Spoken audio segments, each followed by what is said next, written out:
So, how you doing? It's Jared. Swedge or Swedge grind, right? And you probably know what it is. Just that little grind right there at the top of the blade. A little bit of material removed. It's very purposeful.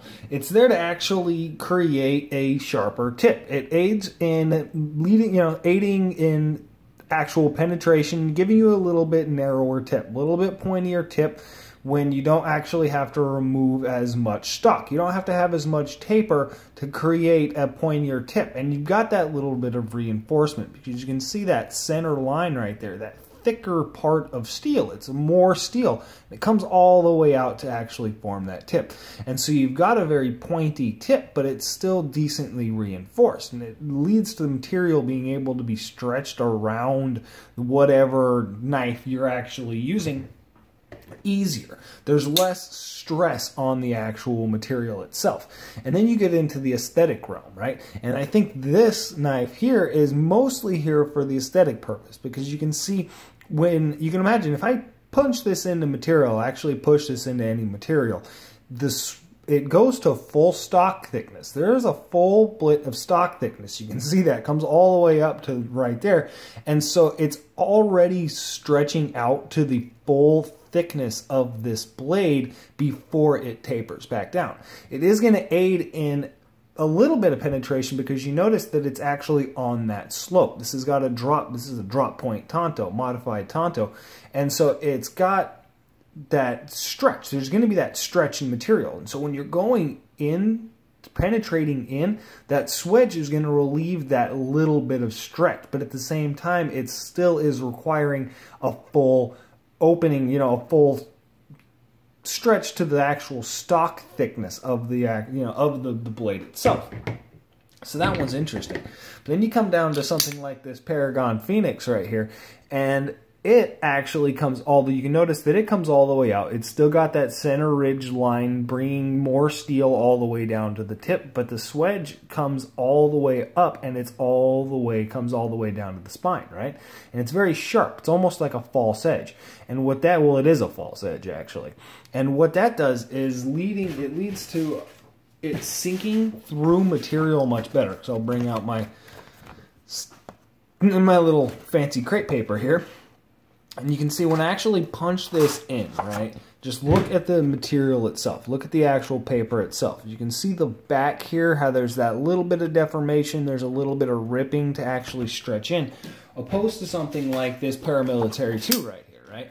When I punch this actually into a piece of paper, it's got a little bit thicker blade, but there's a rip. You can see that it's ripped in both directions, and it's much more abrupt. And so it doesn't... It sinks in a lot easier because it's aiding in that stretch. It's aiding in that shaping of whatever you're stabbing around the material, right? Kind of gruesome as that is if you're thinking about self-defense.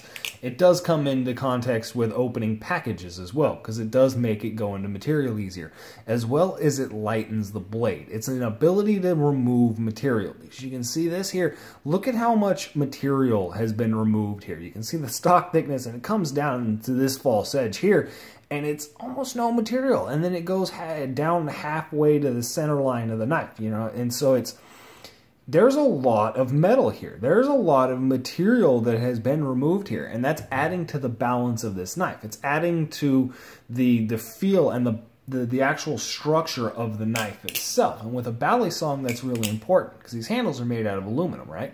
And so you need to remove as much material as possible. And so having that swedge up front be so prominent and be so deep and just having so much material removed aids in the actual weight and the distribution of the knife itself, which is just, again, a major positive.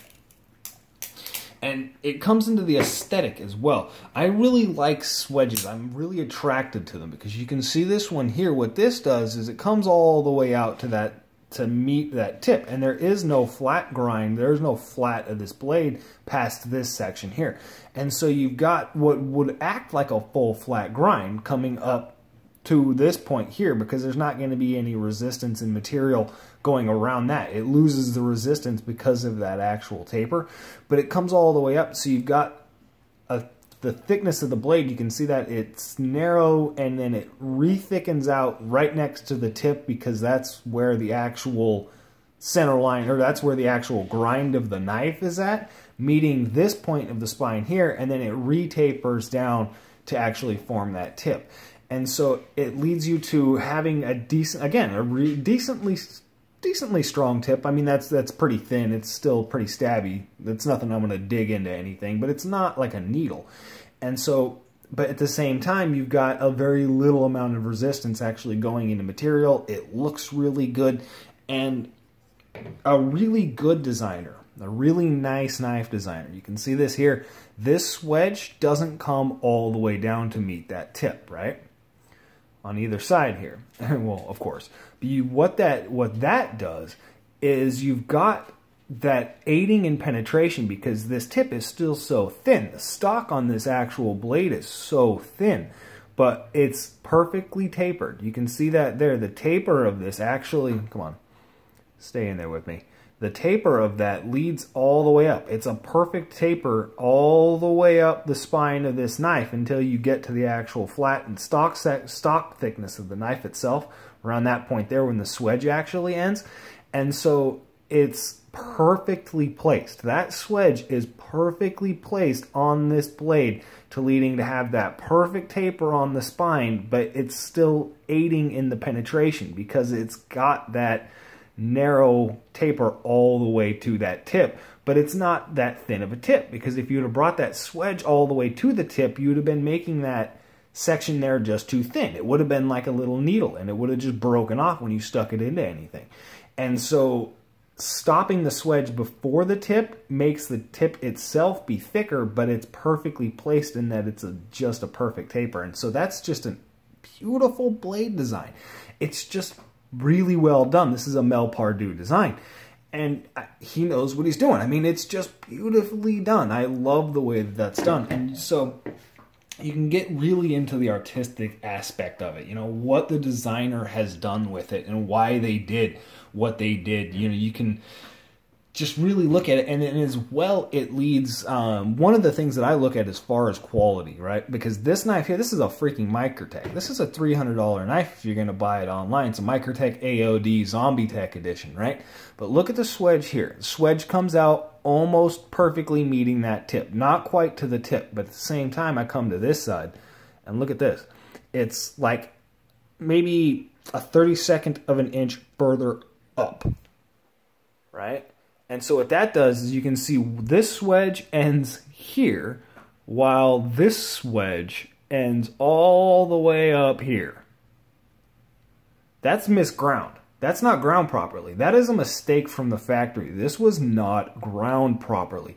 And so when you're buying a really high-end knife, when you're buying a really expensive knife, that's something you probably want to look at. Symmetry of the actual grind. Because this grind, this Swedge here was not ground symmetrical. Even though it's a $300 knife, that wasn't done properly. A $300 knife from Microtech nonetheless. This Swedge still was not ground properly. It's a little bit off. And it starts further back as well. The Swedge is the same length, but you can see there that they don't start at the same point. This Swedge starts further back. And so it's just not done perfectly well. And so it's one of those things that you want to keep your eye on. What they did for the aesthetic appeal, what they did for the functional aspect, and then actually how well it's been executed by whatever company or person you're buying it from. So that's it. Y'all have a good one.